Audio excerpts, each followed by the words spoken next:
Ana, muchas gracias. Amigas, amigos, hace 3 meses estábamos aquí en esta misma sala presentando La memoria me está dando una tarde imposible. Era en junio, todavía no sabíamos que lo que nos iba a dar tardes imposibles iba a ser todo el verano, y volvemos ahora, que parece que empieza a refrescar, y no con un libro de Rafael Pérez Estrada, sino con 2. Y esta tarde vamos a presentar 2 novedades de Rafael. Son 2 volúmenes que entre los 2 recorren toda la vida literaria de Rafael Pérez Estrada, de maneras diferentes, pero empiezan en el 72 y acaban cuando nos dejó. El primero de ellos recoge los primeros poemas que Rafael escribió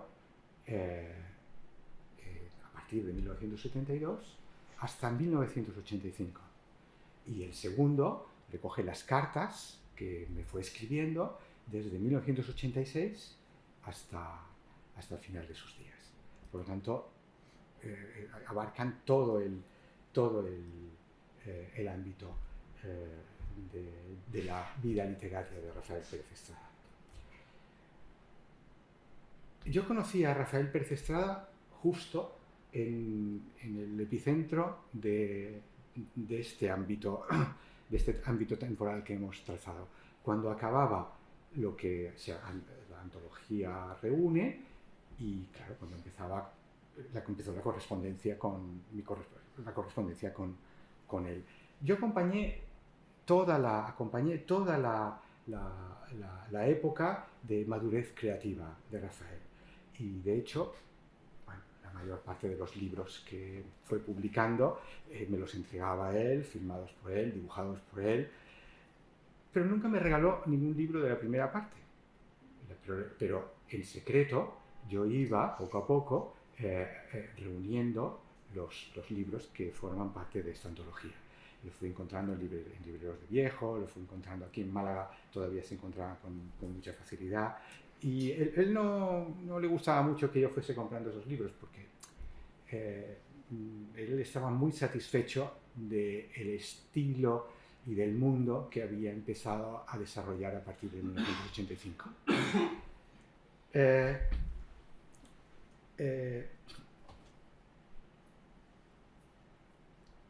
La edición de esta antología sobre ese mundo primero de Rafael Pérez Estrada tiene un periodo de gestación largo. Es un empeño del editor de Polibea, del editor de esta colección, de Juan José Martín Ramos, que ha venido hoy, vive normalmente en Madrid, ha venido hoy y está sentado entre nosotros. Y no es baladí que sea el número 100 de su colección. Su colección tiene un inicio malagueño también, porque el número 1, publicado a principios de 2009, fue Días Impares, un libro de Isabel Bono. Y el libro, y este Rafael Pérez Estrada, antes de Rafael Pérez Estrada, que era como siempre habíamos llamado este libro, podría haber aparecido en el número 5, que era para cuando lo diseñamos. Se lo encargamos a un profesor universitario y no lo entregó nunca. A lo largo de estos 100 números, pudo haber salido en cualquier número, porque siempre estaba detrás. Oye, pues vamos, ¿a quién le encargamos el Rafael Pérez Estrada antes de Rafael Pérez Estrada? Pensábamos otra persona, se lo encargábamos. Pasaba el tiempo, no nos lo entregaba. Y así se fue alargando, se fue pasando, y al final dije, pues lo voy a hacer yo. De hecho, los libros los tenía todos en casa, no hay ningún problema. El único libro que me faltaba me lo mandó fotografiado Ana y nos pusimos a hacerlo. Entonces quedaban todavía muchos números para el 100, pero ya dijimos, esperamos, ya hemos esperado muchos años, pues esperamos y lo sacamos en el número 100. Rafael publicó sus libros de tres maneras, básicamente de tres maneras diferentes. La que más le gustaba eran los libros en papel perjurado, con tipografía manual,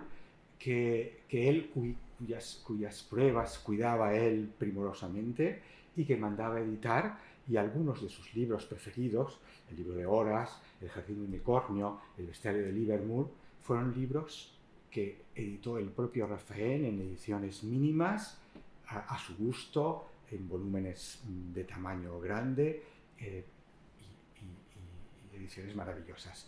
Ediciones malagueñamente maravillosas. Libros que conservan algunos amigos suyos y poco más. Después publicó en pequeñas colecciones de plaqués, de cuadernos, libros editados por toda la geografía de España, editados con el mismo primor y también con esas ediciones preciosas, pero tan breves y tan escasas. Y solo en tercer lugar, algunos de sus libros pues, aparecieron en ediciones convencionales de las que se distribuyen a través de las librerías y podemos encontrar. Esto crea una geografía de su época que durante mucho tiempo fue un laberinto. Y la verdad es que leer a Rafael no era sencillo, porque muchos de sus libros sencillamente estaban desaparecidos en 100 bibliotecas de 100 personas. Lo solucionamos, o se solucionó esto con la edición del volumen de poesía que apareció en 2020, la primera publicación de las obras reunidas de Rafael, que tiene un segundo volumen de prosa y que posiblemente el año que viene tenga un tercer volumen con todo su teatro reunido.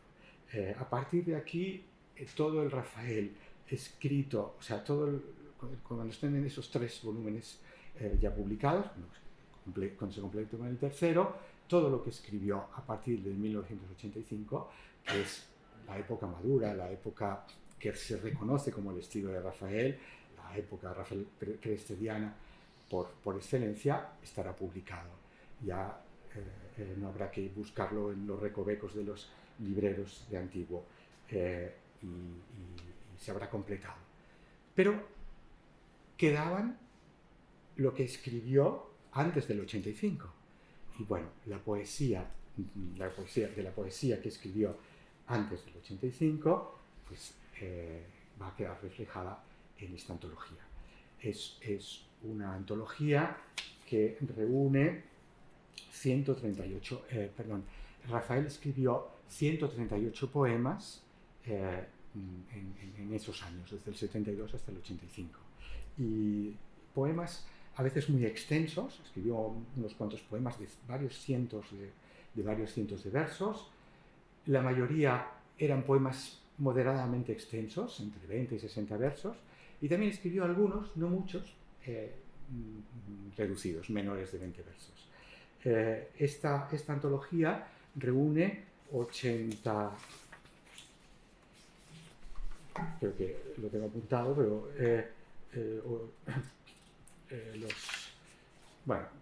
86, creo que 86, 88 poemas, que son 2/3 de todo lo que escribió. Por lo tanto, es una antología razonablemente certera de ese periodo inicial de Rafael. Los orígenes poéticos de Rafael están a la sombra de una vocación como narrador y como dramaturgo. A la sombra de dos maneras. Primero, implicados en esa vocación de narrador. Su primer libro aparece en 1968, Valle de los Galanes, y Rafael tiene 34 años. No es un joven, es una edición pensada y meditada. De hecho, es un libro perfecto. Y es un libro en narrativa, pero escrito con frases breves, con menciones concretas, que está impregnado de poesía. Los versos, como tales, tardarán en llegar. Se publicarán sus primeros versos todos 4 años más tarde, en 1972, cuando ya tenía 38 años. Pero siguieron apareciendo en ese mismo año, paulatinamente, siguieron apareciendo vinculados a la narrativa y vinculados al teatro. En las bibliografías de la época, hechas por Rafael, porque siempre se le pedía al autor que pusiese la bibliografía, Rafael durante muchos años mantuvo que su primer libro de poesía era Informe. Informe es un texto de vanguardia. Rafael fue en esa época un autor plenamente vocacional de la vanguardia. Era un texto de vanguardia en el que mezclaba elementos poéticos, narrativos y dramáticos con el lenguaje técnico.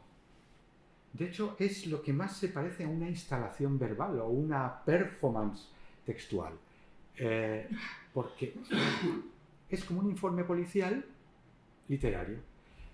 En ese informe hay 8 partes. La mayoría son en prosa y hay 4 fragmentos en verso. Es difícil pensar ese libro como un primer libro de poemas, pero Rafael ya estaba pensando en escribir poesía, aunque posiblemente todavía no hubiese concretado cómo iba a manifestarse aquello que quería escribir. En 1972 también publica un libro de una pieza de teatro, Edipo adoptado, Los sueños. Y en ella hay una pequeña obra, en el que incluye también 4 poemas, o sea, 4 textos en verso, con un aire un poco lorquiano, y que son los de Informe y estos de Edipo adoptado los sueños, los primeros poemas que aparecieron publicados.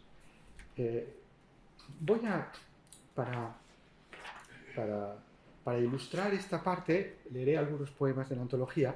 Para ilustrar esta parte voy a leer el primer poema que aparece reproducido en Informe, lo que desde la perspectiva de Rafael Pérez Estrada sería su primer poema publicado. Es un poema extenso que está engastado entre 2 fragmentos narrativos. Inútil buscar la huella, se titula, y está dedicado a la memoria de Manuel Pérez Bryan, mi padre, de Rafael. Hemos colocado la caja, la puerta del Ford se abre, no cabe, esfuerzo, al fin se mece en la vaca. La calle, los portales cerrados, un hombre besa la esquina. El hombre besa la esquina. Beso mordido de leproso, inútil buscar la huella. El beso se queda dentro. Se tragó el beso, ingirió el beso, degustó el beso, eructó el beso. Partió la capa de San Martín. El beso estaba maldito. Maldito beso, escupió el beso. No pudo arrojar el beso, no pudo escupir el beso. No pudo deshacerse de la carne ni del beso. El hombre no besó la esquina, mordió al leproso, comió parte del leproso, tomad y comed todos de él. No comía ni come. El leproso era el hombre que besaba, el hombre dentro del leproso. Intentó escupir al leproso, se escupió él, se vomitó él. El beso quedó bajo el hombre. El hombre era el leproso. Se besaba San Martino al hombre, que pisoteaba al beso al leproso, del leproso. Intentó romper al leproso, hacerlo trizas, destornillar la carne, trocear la carne, marcar la carne, abominar de la carne.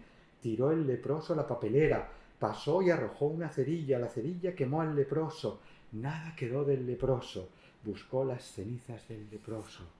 Abrió la boca, se tragó el aire, un milano, una golondrina loca, tal vez la risa del leproso. El leproso seguía riendo, reía el leproso, carcajeaba el leproso, escondido tras la sombra del hombre, despegada la sombra del hombre, despegándola con cuidado, con la paciencia de un filatélico o de un coleccionista de noches o amaneceres, o como una madre que aprieta, o como una madre que aprieta fuerte, o como una madre que aprieta fuertemente las piernas, y los muslos, y las ingles, y el pubis, y abre los labios a las ingles, y espurrea al médico, lo mancha de placenta, y el médico la fuerza honestamente, profesionalmente, o como una madre que aprieta fuertemente las piernas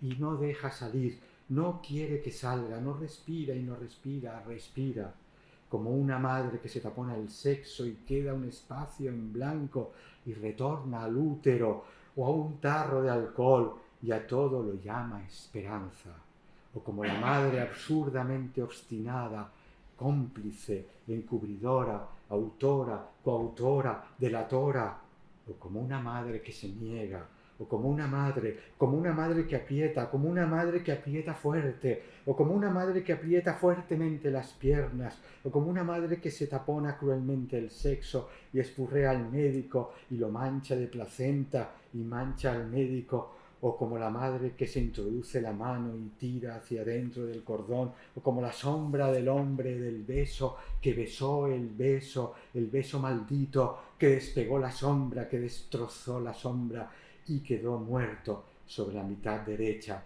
sobre la mitad de la media capa de San Martín, o como una madre expectante, como un beso del leproso, lepra del beso que se deshace, beso desnutrido, pagado de raquítico, como las demás mentiras, o las verdades, o lo que sea.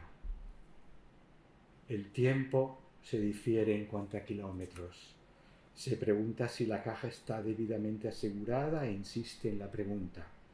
Se comprueba 2 cajas, la otra en las lunas, la calle, la avenida, más rápido, la plaza, rápido, las luces, más rápido, el tráfico, rápido, los cuadros de Genovés, la caja insiste en las lunas, en los espejos, inesperado. Decíamos, la poesía surge a la sombra de la vocación narrativa y dramatúrgica. Este poema tiene elementos sobre todo dramáticos, elementos, tienen, no sé si lo han advertido, un espíritu vanguardista de los años 70, en los que la repetición era el elemento esencial y una fuerza poderosa de las imágenes, que también era un elemento muy de esa época de los 60 y de los 70. En ese mismo año, 1972, se publica el primero de sus libros de poesía, ya a la sombra de sí misma, ya como un libro de poemas. Es, disculpen, Testal encíclica. Y es el primero de los 6 libros que publicará en este periodo.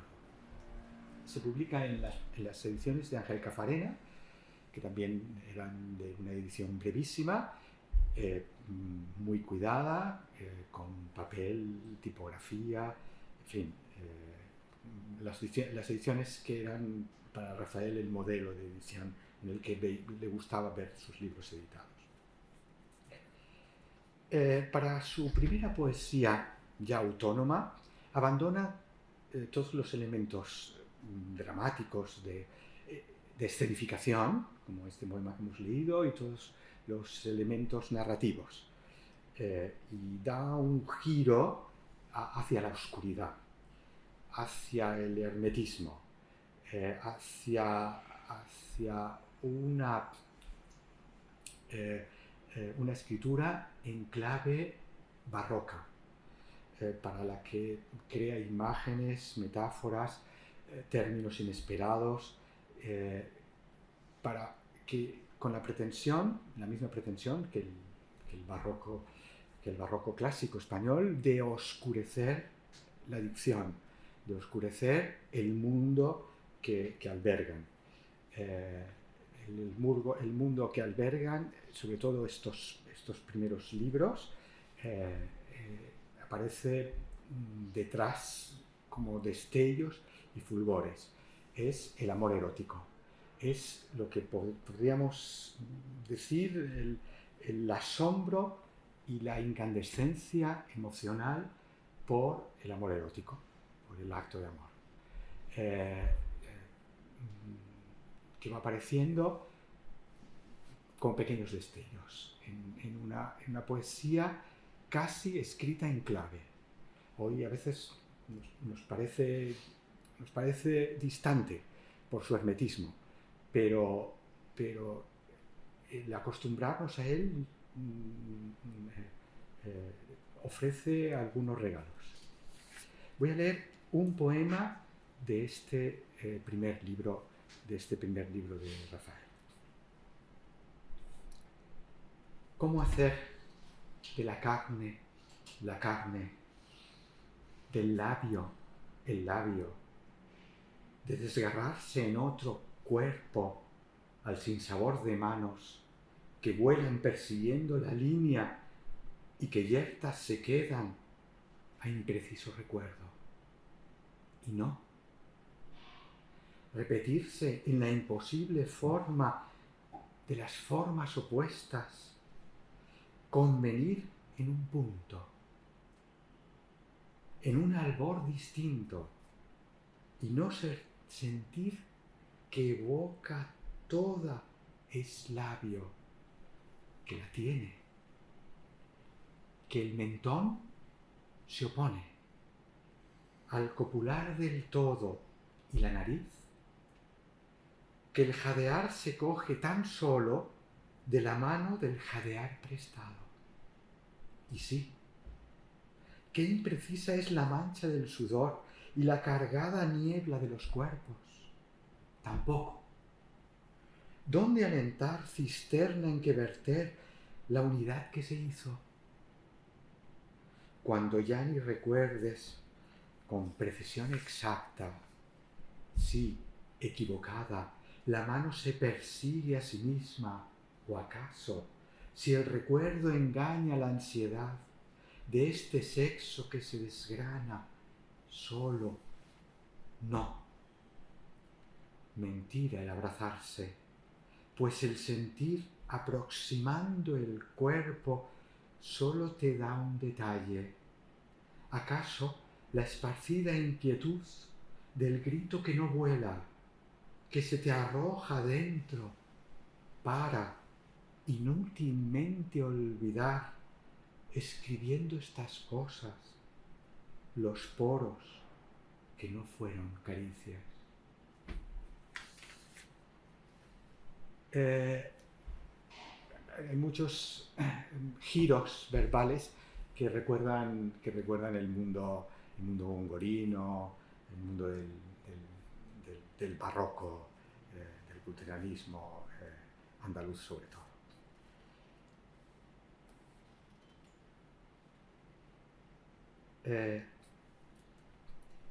Estos 6 libros de poemas que se inician con el libro donde se incluye el poema que hemos leído,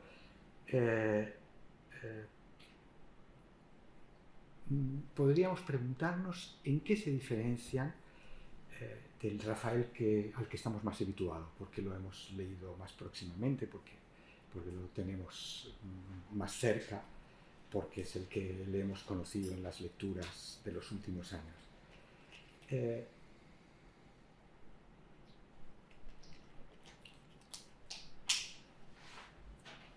Bueno, las diferencias son múltiples, pero hay una que es esencial. Antes de 1985, Rafael publicó, lo hemos dicho ya, 6 libros de poesía, pero al mismo tiempo publicó 8 libros de narrativa, entre relatos y piezas que podríamos llamar novelísticas. Era una narrativa de vanguardia, pero eran novelas. Y 16 piezas de teatro, entre las que publicó y las que están inéditas y que se incluirán en el volumen de teatro cuando aparezca. Es decir, la vocación vanguardista de Rafael la desarrollaba en 3 géneros distintos: poesía, libros en verso, narrativa y drama, libros de teatro dialogados. A partir de 1985, y esa también es la razón por la cual Rafael a esta primera época pues la dejó en un cajón, escribió en un único género literario, que era el suyo. Un género que formó él con elementos narrativos, con elementos poéticos, con elementos también dramáticos, que ubicó en el ámbito de la poesía y que fue desarrollando a través de series poéticas, algunas series de tipo que podríamos llamar de historia ficción, otras que eran de los mundos imaginarios, de los mundos naturales imaginarios, iban desarrollándose, pero formalmente ya escribió en un único género, que era el suyo, que era su género personal. De hecho, en el último tramo de su obra y de su vida, decidió escribir narrativa, y ese mismo género lo llevó para ocupar 200 páginas. Es decir, no es muy distinto. De hecho, de eso nos acordábamos en junio, porque cuando presentábamos aquí el último libro que Rafael escribió como tal, cuando lo desmontó el propio Rafael, algunos de esos textos que él había colocado en su libro de poemas para una colección poética, esos mismos textos después los ubicó en los libros de narraciones que fue publicando en los últimos años. Es decir, él ya no escribió narrativa, escribió por extenso en su género. Y ese fue el gran descubrimiento, lo que hizo, yo no tengo miedo a esta palabra, genial, la escritura de Rafael Pérez Estrada.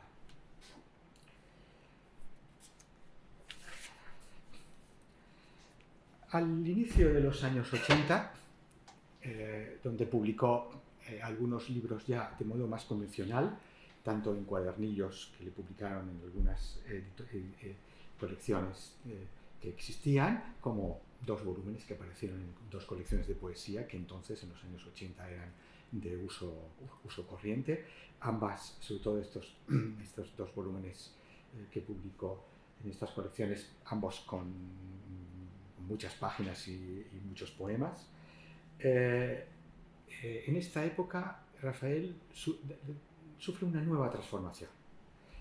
La oscuridad que había caracterizado los 2 primeros libros se abre, el protagonismo lingüístico se relaja mucho y los textos pasan a reflejar el mundo que le rodea, que ahora el poeta describe, aunque no se contenta nunca con la mera descripción, sino que interviene en el texto a veces con una voluntad moral. Y al final de este periodo con una voluntad irónica, pero siempre con la intención de descubrir los sentidos ocultos y verdaderos de la feria de vanidades en la que transcurre la vida. El amor erótico sigue siendo el tema germinal de sus poemas, pero ha sido desplazado del centro exclusivo del interés del poema, por esa voluntad de juicio del mundo y de especulación en la naturaleza, haciendo una paráfrasis de uno de los títulos de esta época. Y de precisamente, de especulaciones en la misma naturaleza, elijo un poema emblemático de esta época. Y para cerrar esta pequeña lectura ontológica del primer Rafael Pérez Estrada. Se titula Cantata para un cuerpo en comercio. No he escrito un salmo. Disculpe, empiezo de nuevo. No ha escrito un salmo, ni sus labios pronuncian, movientes, una antífona, ni barrenan sus oídos silbas y odas. Sus manos no extienden las palmas en busca de horizontes. ¿A quién dar las gracias? Su miembro, bien cargado, se contiene, por ello encendido está. Todo él es una lámpara de antojo a quien lo tome. Escribe en las tediosas barras oscuros nombres con la trasminación del vaso, helado en la madera. Y su boca musita como una reina yendo hacia Buckingham Palace, una tonta palabra para su recorrido. A sus oídos llaman proposiciones. Quizá en alza esté la bolsa hoy, espejo a su propia demanda. Y sus manos ficcionarán, bien con torpes caricias o desganados golpes, cuanto se ordene y diga. Hermoso destino el de este joven, simplemente desde fuera observado. Recuerda una inquietante mantis religiosa, agresiva en gardenia,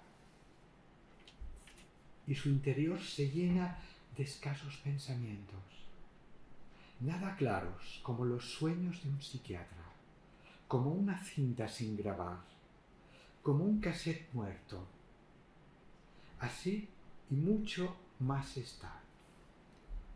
Sin embargo, hay noches, por cuestión de la lluvia, el miedo, el frío, que en su antro solo encuentra un compañero de similar destino.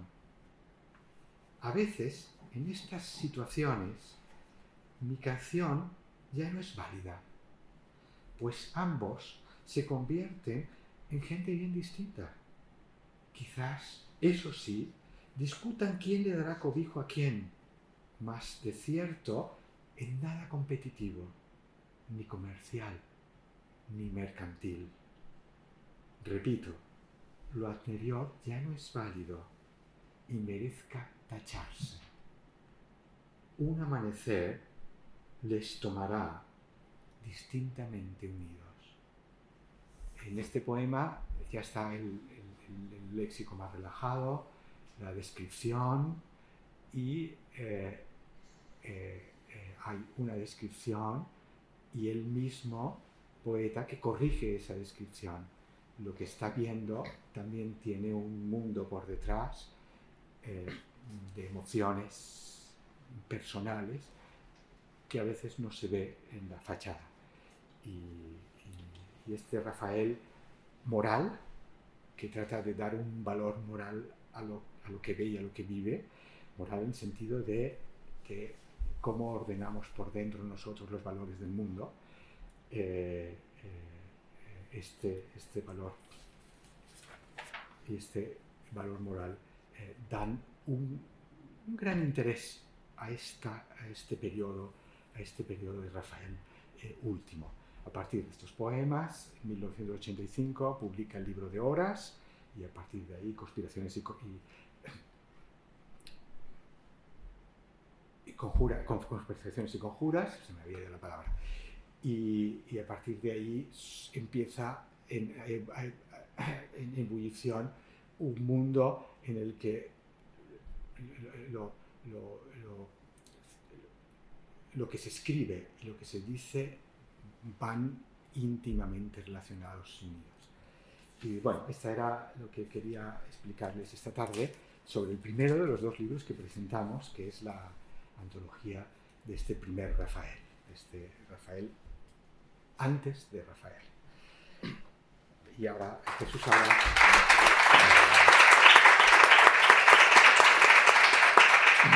Salvador continuará hasta el final.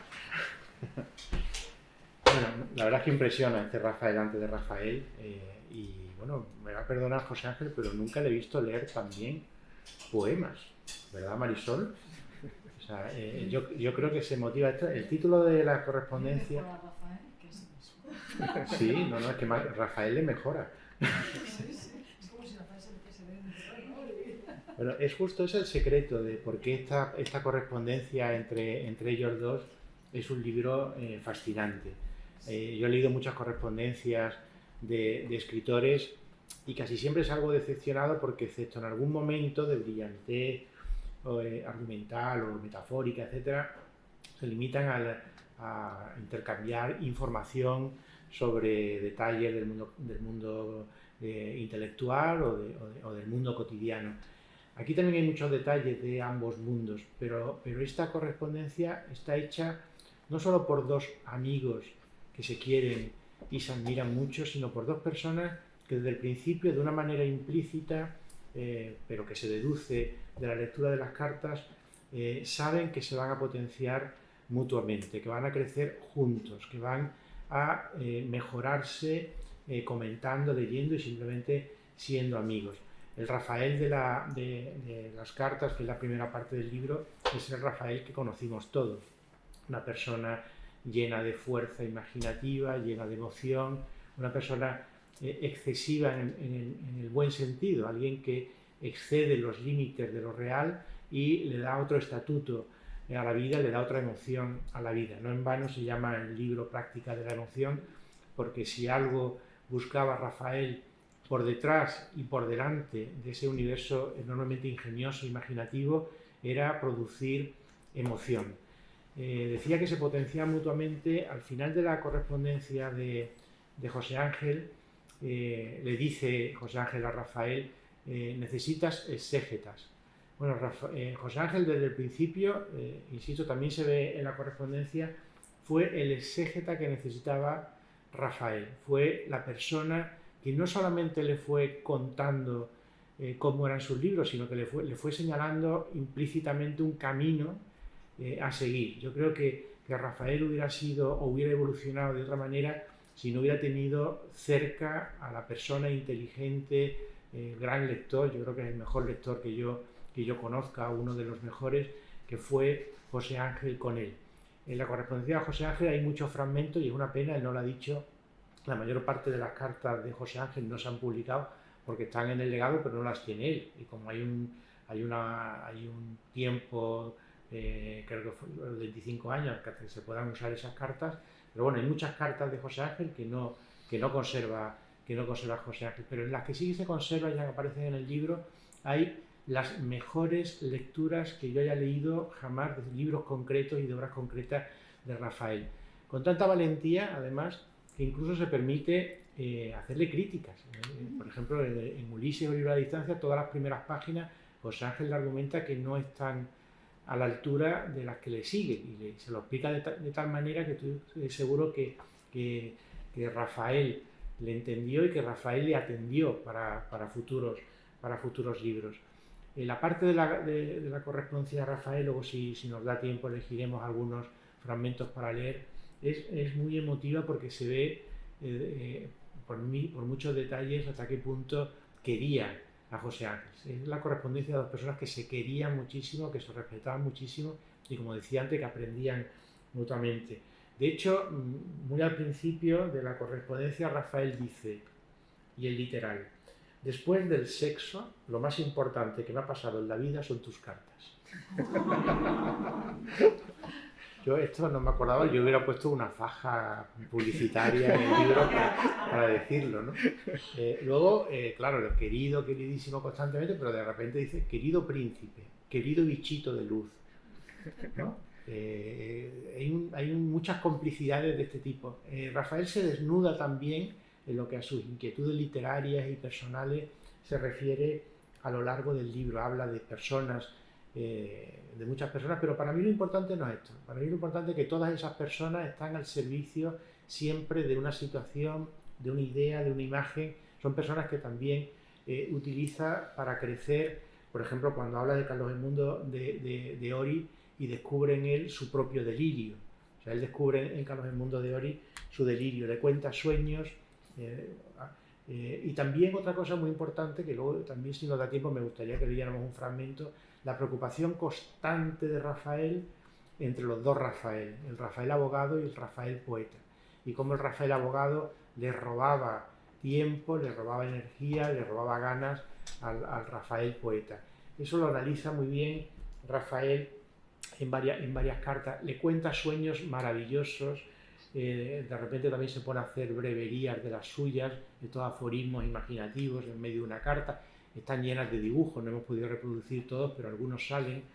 Hay cuentos. Habla de política también, muy poquito, pero al final, como decepcionado en un momento determinado, habla de política. Habla también de la época suya en la que más sufrió. Habla de la quimioterapia, por ejemplo, de la última parte de su vida. Le riña cariñosamente a José Ángel diciendo, pero ¿cómo te atreves a soñar conmigo? Ese sueño no aparece en la correspondencia porque será una de las cartas que están en el legado, pero José Ángel le contaría un sueño y Rafael dice, pero ¿cómo te atreves a soñar conmigo? Cariñosamente, porque le encantaba soñar con él. Y luego, para vengarse, entre comillas, Rafael sueña con José Ángel. Y en el sueño de Rafael seguro que pasan más cosas que el que no hemos podido leer de José Ángel también. Y cita a Rafael varias veces cosas que le ha dicho José Ángel, por ejemplo, que sus escritos, los de Rafael, caen siempre del lado de la realidad. Esto yo creo que a él le importa mucho. Él hemos calificado siempre como poeta de la imaginación, del ingenio, pero él estaba creando realidad, él estaba interpretando lo real, él estaba de parte de la realidad, no quería crear mundos paralelos para que nos evadiéramos y para que eludiéramos nuestra responsabilidad moral. José Ángel hablaba de este sentido moral también de sus poemas, sino él creaba con su imaginación, con su ingenio y con su emoción maneras de conectarnos mejor con lo real, manera de conectarnos mejor con nuestras obligaciones morales, filosóficas, existenciales, etc. En la parte de las cartas de José Ángel hay también reflexiones maravillosas, por ejemplo, entre algo que tiene que ver con el propio Rafael, que es la diferencia entre novela y poesía. José Ángel ha dicho que Rafael se inventó su propio género, el género Rafael Pérez Estradiano, podríamos decir, pero en ese género el diálogo entre la poesía, la novela o el teatro, como le he dicho también, era importantísimo, y yo tengo subrayados varios fragmentos donde José Ángel reflexiona maravillosamente sobre eso. Y luego una de las últimas cartas, donde él le comenta, una carta larga que no va a dar tiempo a leer tampoco, donde él le comenta, hace una lectura de del Grito y de Diario de un tiempo difícil, los libros que escribió Rafael Enfermo, y que también presentamos una edición hecha aquí por Lucer de Gáligo en esa misma sala. Y bueno, yo le quería hacer algunas preguntas a José Ángel, si se deja, y luego proponerle que leyera algunos fragmentos. No sé cómo vamos de tiempo. Nos quedan como 15 minutos. Como 15 minutos. Bueno, José Ángel, esos dos Rafaeles, ¿cómo lo viviste tú? El Rafael poeta, el Rafael abogado, que aparece tanto en sus cartas. Bueno, yo lo vivía en mi propia carne, porque yo estaba el José Ángel profesor y el José Ángel literato. Es decir, que la vida actualmente nos obliga a esa doblez. Rafael, yo creo que el trabajo de la abogacía le daba alguna libertad, porque se lo organizaba él. Pero hubo una época especialmente mala, que fue cuando le invitaron en Canal Sur a un programa sobre como abogado, porque en Canal Sur apareció en varias ocasiones como poeta, pero en una ocasión le convocaron como abogado matrimonialista. Y entonces tuvo tanto éxito que todos los divorcios que a partir de ahí se daban en Andalucía fueron todos para su despacho. Y no daba, o sea, no podía. Y de hecho en una de las cartas dicen, bueno, iba a ir yo a ese programa porque es decir, que había épocas en las que tenía más trabajo del despacho y entonces pues se quejaba un poco más, pero también le permitía pues hacer. La base de nuestra amistad se la debemos a la Generalitat de Cataluña, que le nombró, no recuerdo con exactitud el título, pero era colaborador de la cultura catalana en el extranjero. Y de hecho, eran personalidades europeas que se reunían dos veces al año como apoyo a la cultura catalana. Y el único representante no sé cómo decir, del resto del territorio español era Rafael. Rafael nunca se explicó por qué le nombraron eso, pero durante lo que duró esa legislatura, durante 4 años, él iba 2 veces al año durante una semana. Y le pagaba una semana de hotel para una única reunión. Y esa semana la pasábamos genial porque yo le llevaba a todas partes. Y visitábamos todo, desde museos hasta barrios, lugares. Y era para ir unas vacaciones en Barcelona. Y todo esto venía también esa semana se la podía tomar del despacho. O sea que en las épocas en las que tenía más trabajo, pues el hecho de tener menos tiempo para leer, para escribir. Rafael siempre decía que él no era un escritor de domingos, que él escribía a diario, que era un escritor de todos los días. Y si sumamos, no sé si las páginas, pero al menos los kilos que pesan sus obras que estamos publicando, solo el volumen de poesía pesa 1,8 kg. Eso no se puede escribir los domingos. O sea, Rafael escribía todos los días. Unas horas las pasaba en el despacho, pero el resto de los días son amplios. Sí, de hecho se queja en una carta de que es agosto y tiene todo el tiempo para él y no escribe nada, dice, porque el exceso de tiempo al contado le abrumaba mucho, ¿no? Si me permite, voy a leer un poquito de esto, una carta que habla de esto, ¿vale? Dice, queridísimo José Ángel, el poeta corre perseguido por un abogado terrible que no le deja escribir. Soy una máquina de añoranza. Les he puesto un cristal y un marco cromado a los recuerdos de Barcelona. También hay peces luna. Soy una máquina de moler café llena de artículos del código. Claro, una máquina de moler café llena de artículos del código. Intento hacer una cometa de mi neurosis. Si pudiera, escaparía de puntillas sobre el mar. Quizás, como los buenos equilibristas, me ayudaría de un quitasol. Desayuno caspa y aburrimiento. Y sueño con amaestrar una nube que al ordeñarla diera luz. He inventado una gaviota de cristal y una golondrina de plata, que también es una radio. De noche, para sentir el mar, duermo con una medusa domesticada. Recorto las palabras de tus cartas. Son palabras funambulistas. Tus palabras son nutritivas y no engordan. Pienso hacerme un anillo con tus cartas. El tesoro del pirata son tus cartas. No me olvides. De hecho, me gustaría aprovechar este fragmento para explicar por qué he decidido publicar estas cartas. Porque de hecho jamás había pensado que publicarlas y trabajábamos en un volumen, la idea fue de Jesús, con la correspondencia de Rafael, pero de otros autores. Y cuando releí las cartas en su conjunto, me di cuenta de que era una obra literaria. Me di cuenta de que no eran... Cartas es un término genérico y la correspondencia a la que hoy estamos acostumbrados es la del banco, a la comercial, a la que te explican que te van a poner una multa. Y esta correspondencia no tiene nada que ver con esa correspondencia práctica. porque de hecho Rafael me llamaba todas las semanas y todas las cuestiones prácticas las dirimíamos por teléfono. Entonces nos escribíamos como un regalo de uno para otro. Y es un regalo poético. No me escribía para explicarme que...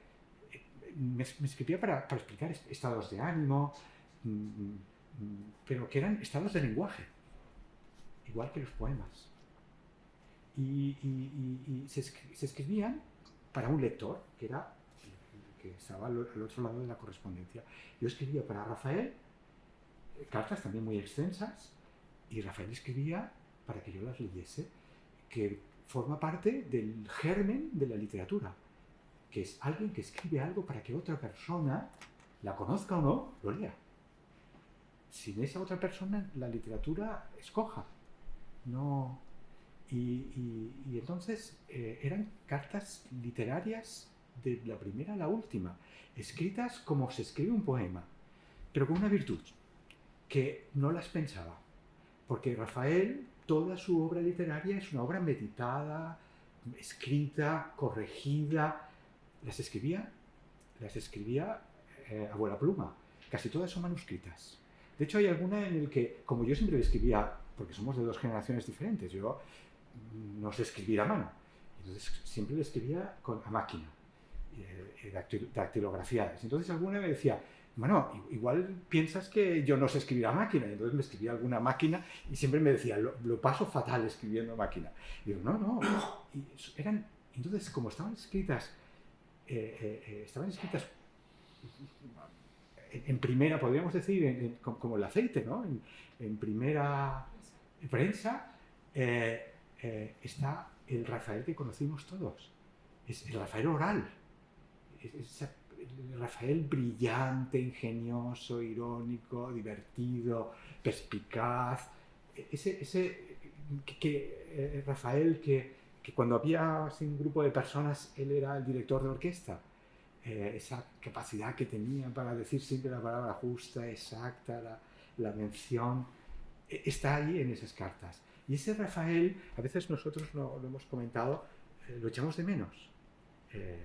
Es lo que más echamos de menos. Y entonces lo vi en las cartas y vi este carácter literario y dije, estas cartas han de ser publicadas porque se tienen que compartir. No las puedo guardar para mí. Se tienen que compartir. Son ese fragmento, pero igual que ese fragmento hay 145, que son las 145 cartas. Son todas así, y además ha hecho bien José Ángel en incidir en el carácter literario. O sea, hay mucha emoción, hay mucho cariño, mucha amistad, pero luego hay cartas como esta, por ejemplo, ¿no? Bueno, querido José Ángel, llegan tus ángeles y son ángeles salvavidas, ángeles flotadores. Uno de ellos es un ángel fantasma, y eso es raro, un ángel de Baccarat, un ángel medusa, un ángel silencio. Ha llovido tanto que hasta el agua ha ahogado a la lluvia. El Mediterráneo está de un color caca imperdonable. Estoy triste, neurótico, deprimido. Tu carta es como una bufanda de invierno. Qué buenas noticias llegan de Checoslovaquia. El vicio de la brevedad se sobrepone a la lluvia y ahí van estas. Un ángel toca el arpa con la lluvia. Corría una muchacha perseguida por la lluvia. Era una lluvia champañada. El poeta carga su estilográfica con la lluvia y su bolígrafo con el aburrimiento. Abro el grifo de la lluvia caliente. El melancólico, los días de lluvia, saca el corazón a la ventana. Hay montones de cartas como esta. Se pone a clasificar sirenas, por ejemplo. Se pone a hablar con las olas o con el mar. Habla de Currito, su loro. Siempre con una vivacidad, con una fuerza, pero sin descuidar la expresión. Son literarias, en efecto, ¿no? Pero a mí no me gustaría que termináramos, José Ángel, sin que tú leyeras un fragmento de alguna de tus cartas. Como no hay mucho tiempo, te doy a elegir. Entre las que hablas de la diferencia entre novela y poesía... O sea, como tienes ahí... Yo te doy a elegir los temas y yo tengo las cualquiera, el que quieras. La que yo quiera. Sí, elige el que te haya parecido. De mis cartas solamente diré que yo no conservo mis cartas, pero están en el legado y han sido computadas. Y eso lo digo, parece que lo diga con una cierta soberbia, no. Lo digo con la mayor humildad. Es el dato del que me siento más orgulloso de mi vida. Una vez que entré en el legado, está la lista de los corresponsales de Rafael. y están ordenados por el número de cartas que hay de esos corresponsales. La lista es larguísima. De hecho, cuando nos mandaron la carta nos abrumaron. Y entonces, en esa lista, el que más cartas envió a Rafael soy yo. Y es 187 cartas. Y cuando vi aquello, dije, esto es lo más importante que he hecho en mi vida. Escribir estas 184 cartas a Rafael. Y además me siento recompensado porque soy el que más le escribí. O sea, se me reconoce, estoy en el ranking. Mira. Esto. Entonces, estas pocas cartas que hay 30 y algo, son las que yo escribí en un pequeño periodo, que es cuando escribíamos a ordenador, pero no había internet. Porque cuando las que se escribieron, las que nos pasamos por correo electrónico, que fueron muy pocas, y al final, esas, tanto las suyas como las mías, desaparecieron porque eso no se guardaba y desapareció. Ahora sí que se guarda, pero en los primeros correos electrónicos no se guardaba, salvo que lo que sea es guardar. Y estas cartas, que yo no sabía ni que las tenía, tampoco tenía ninguna intención de publicarlas, pero me parecía que tenía que acompañar a Rafael, que tenía que aparecer, porque la idea primera era solo publicar las cartas de Rafael. Pero cuando descubrí estas cartas en mi ordenador, que no sabía ni que las tenía, pensé, tienen que ir. No me gusta publicarlas porque está mi mundo personal ahí, pero pensé que tenía que estar al lado de las cartas de Rafael, porque la correspondencia siempre los filósofos siempre hablan de mundos binarios y mundos ternarios. Pues las cartas son binarias, o sea, hay dos. El poema, al contrario de lo que pueda parecer, le obliga a uno a concentrarse en el mundo, a meterse en él y sobre todo a sentirse parte fundamental del mundo, porque tal vez uno haya descubierto, o eso crea, su nadir más secreto. La novela, sin embargo, aparta del mundo, quizá porque su soberbia le haga creer que puede crear un mundo distinto del mundo. Eso tiene consecuencias cotidianas inmediatas.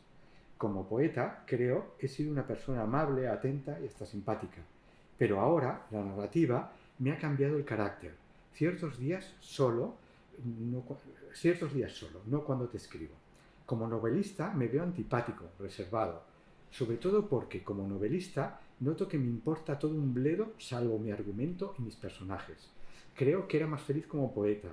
De hecho, ahora comprendo por qué los novelistas de oficio son tan insoportables. ¿No te parece?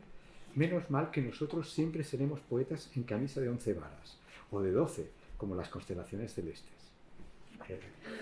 Sí, siento haber elegido un poema donde se presenta como antipático, ¿no?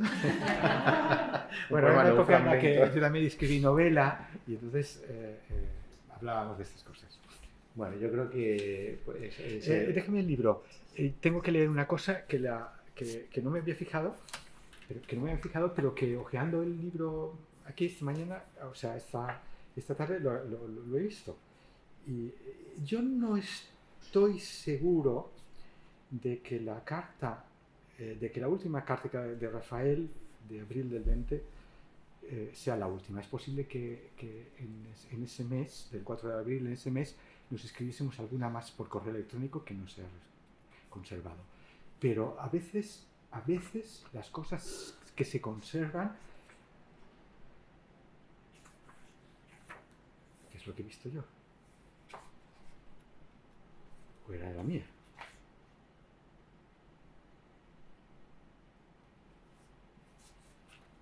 Ahora, como ha sido tan rápido... Rafael ha hecho desaparecer. Sí, no, vaya. Sí, exacto. Es el mismo tal, pero aplicado a mí. Esta no es la última carta que escribí de Rafael, es la última que he conservado de él, de la última que escribí. Tal, o sea que es un acaso que sea la última y entonces, y este es el final. Y ese final es el final de una carta que yo le mandé a Rafael, pero que es un final que yo podría poner en mi lápida. Le digo, gracias, Rafael, por dejarme vivir cosas tan hermosas, milagros tan profundos y verdaderos. Y eso es lo que tendría que decir a Rafael.